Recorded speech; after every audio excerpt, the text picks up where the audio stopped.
What's going on, y'all? It's your boy Cool Colas here, and you are now tuning into a new video on my channel. But before we get on to the topic for today, I would love it if you did a few things for me. Hit the subscribe button if you're not already subscribed to this channel. Hit the like button. Hit the share button so you can share this with all your friends, family, and anybody else who you believe would enjoy this topic. Hit the bell icon so that you can get notifications for whenever I come out with new content on this channel. And when you are done, leave me a comment below. That way I can get back to it when I am finished with this topic and you are finished listening to me. All right, y'all. For today's topic, I want to talk about the movie, The American Society of Magical Negroes, and why this was not only a bad movie, but it's not bad in the way that you think. It's bad for a different reason than why most of you all felt it was bad.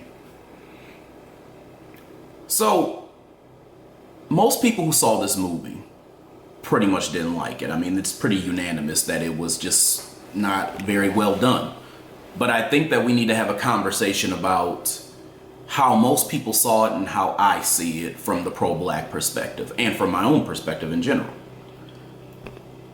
Most people, when they first saw the trailer, or maybe even when they just saw the title, probably saw this as a black version of Harry Potter. So they thought that this was going to be something that dealt with wizards and witches, just like Harry Potter did, but a black version of it, but except it was comical or kind of funny, I guess. And so a lot of people were interested in that, in the idea of this movie, because the title itself already sounded kind of catchy to people. Now, people still may not have taken it very seriously, but it at least caught their attention enough that they wanted to see what it was going to be about. And I think that this kind of sparked from, at least from my perspective, the release of the Hogwarts game, where, you know, a lot of black Harry Potter fans got to customize themselves as black wizards, and around the time when there were a lot of jokes that were rolling around about what it would look like if there was a black Hogwarts and who would play what character and all this other stuff and what they would do. I think that I saw this a lot on social media, maybe like 2 years ago, 2.5 years ago, sometime around then. So I think that white media, as I said before, or the media that is controlled by the white supremacists is a better way to say it, they catch on to the trends and the things that we as black people talk about, and then they create titles and different movies and TV shows and things like that based off of the things that they see that we enjoy. So they basically take the things that we say and they try to make a profit off of it by creating something that they think is going to capture our interest, which is why I believe that this was made in the first place. But see, black people, from our perspective, we're not looking at the big picture of it, which is the biggest problem that I've said before that we kind of have when it comes to the way that we look at media and media images. We always look at the branches and not at the roots. A lot of times we see it as, well, this is going to be about black people, so why not go watch it? And if a black person was involved, that's even better. So then we in our minds already are saying that black people are the ones who actually created these types of things. Like they're black people are the ones who created TV shows and movies and things like that center around us. Or if they didn't create it, they have some type of involvement in it, and that's good enough for us. But that's where we go wrong. Most of the people who saw this movie who didn't like it, again, they thought it was going to be a parody of Harry Potter except black, but what they got was the literal thing that they talked about in the title of the movie. So they got an entire movie about magical Negroes, and I think that really didn't sit right with a lot of people. But I think it's a little bit deeper than that, and we need to go into that. From my perspective, this movie was controlled opposition, but it was controlled opposition that went totally wrong, and it was controlled opposition that they tried something a little bit different and something a little bit new. And let me explain what I mean by that. This was obviously controlled by white people. I mean, there's no doubt about it. And I think a lot of people get hung up when they see these types of movies and they say there's a black person involved. What they don't realize is that even if there's somebody who's black involved, they either are somebody who is totally buck broken and controlled by the dominant society, or they don't have enough influence to counter all of the other white people and non-black people who are producing this movie alongside of them to allow certain narratives to not go on. So what I mean by that is, even if there is a black person that's present producing something that's either a TV show or a movie, their influence, even if they are the most codified person, is only going to go so far if there are other white people there who are cool with narratives that disrespect us, or narratives that don't necessarily portray us in the light that we deserve to be portrayed in, or that are realistic to our situation. Because when you think about who produced the movie, you have and then I'm going to list the names of the people.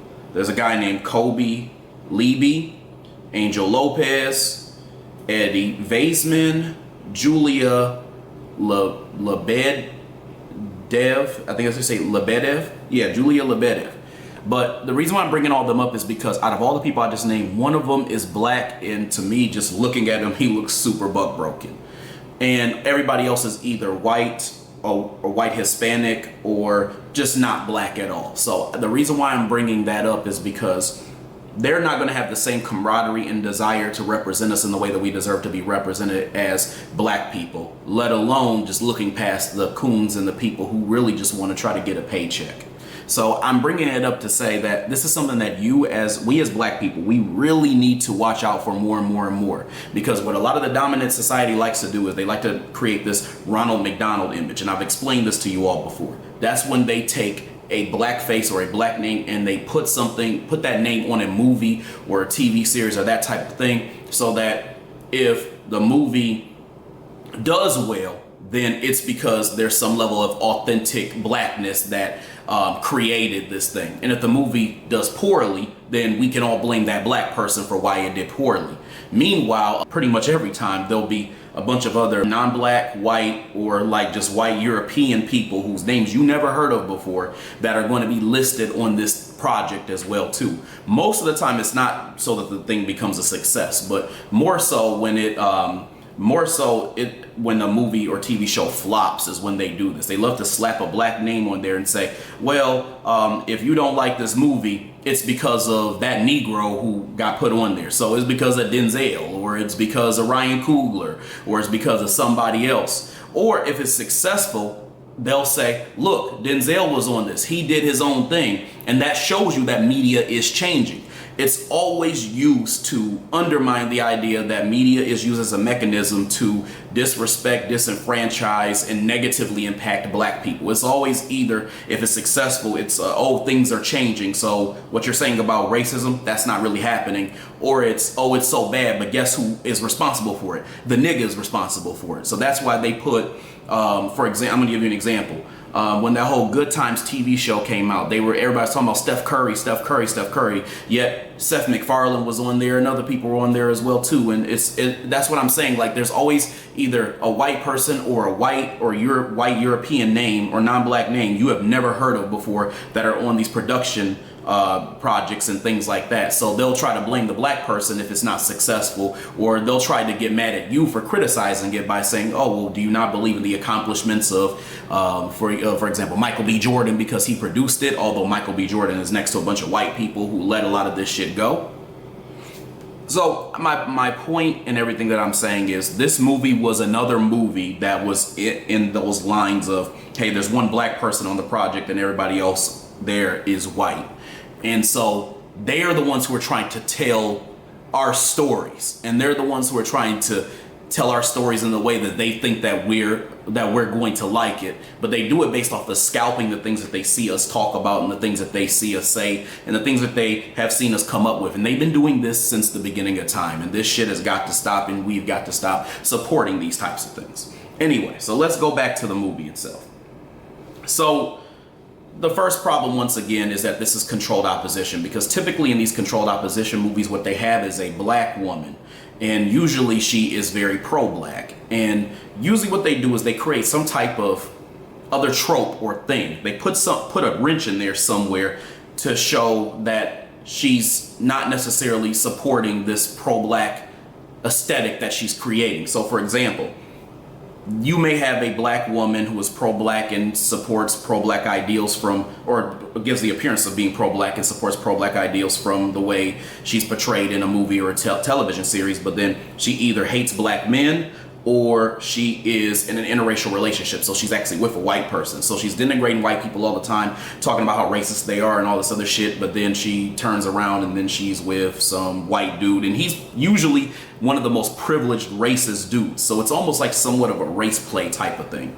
Point I'm trying to make, though, is that they typically do that in these controlled opposition movies. And you can see that in or TV shows. You can see that in Dear White People. You can see that in The Hate U Give. You can see that in Queen Sugar. You can see these different type of tropes that I'm talking about in these controlled opposition type of narratives, where it makes you think that white people are becoming more in tune with the things that they have done to black people. But in actuality, what it is that they're profiting off of an image of empowerment that they have created, and they've sent in their little mammy flunkies who are going to go in there and are going to, you know, produce the aesthetic that they want everybody to see, while still throwing in some negative shit, because they always do that.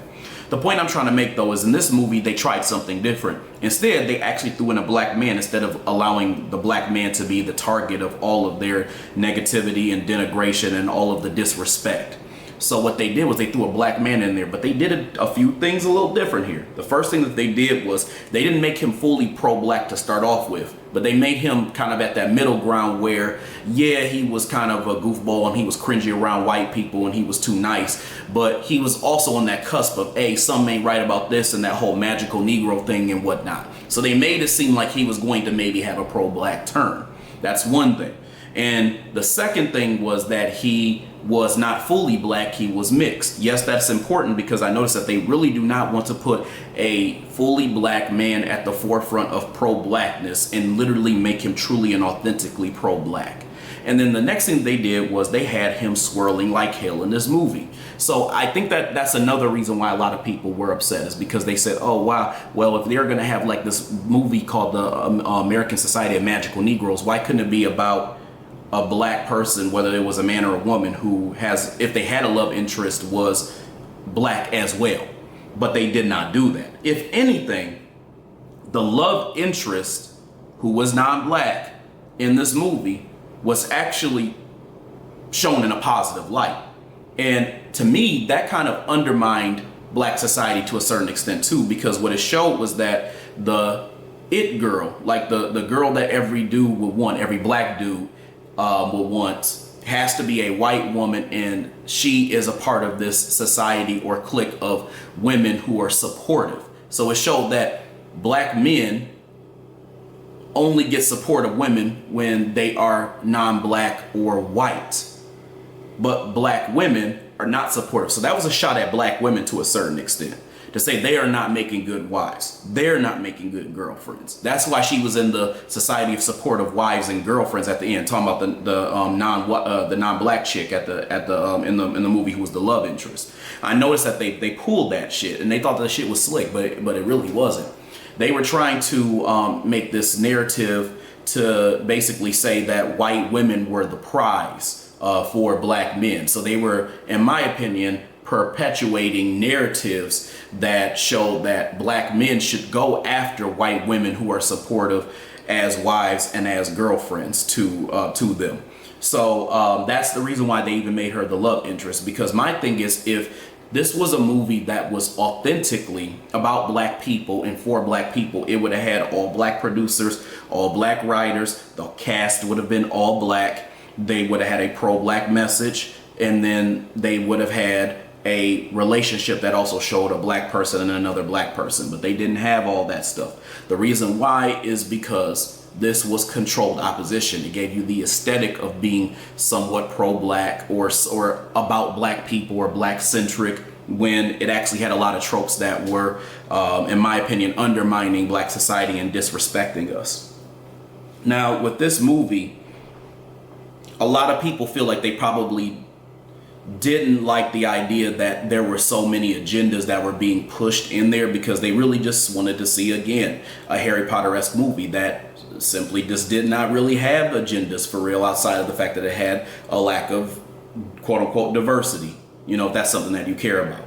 But the point that I'm trying to make, though, is that if you look at the movie, most of it was just a diversity ploy. It was just a thing to say, basically, hey, we as white people are trying to give you the false impression that we recognize what we have done to you as black people in the way we still continue to undermine, subjugate, and disrespect you. But we are trying to do better. That's the reason why they made this movie. That's why they had the brother at the end venting all of his frustrations to the white boy who had not been paying him any attention, and then him saying, "Oh, I did not know." And then later he had all of his like his colleagues who were in that American Society of Magical Negroes, had all of them also like kind of venting to their clients who were supposed to be white people, and basically saying that they're not being treated in the way that they should be treated, because ultimately the goal here was for them to portray a series about a bunch of buck-broken magical Negroes whose only purpose and who made a business out of serving white people with their magic abilities and trying to make things better for them, like a magical Negro does. And I've discussed this in my book. I've discussed this in my on my channel quite a bit as well too, where you have different stages of magical Negroes. Like you have the ones that are literally magical and they perform miracles for white people at the last moment. You have the ones that have like that in-between stage where they might be kind of magical, but at least what they did was somewhat of a miracle. So it's more of a miracle than magic.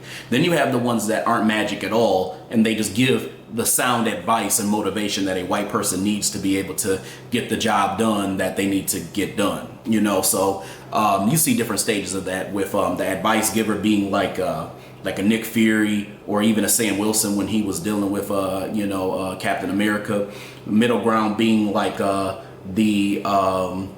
Jolene character on Queen's Gambit, when she gave old girl the money, the main character, the money for her to do her chess competition.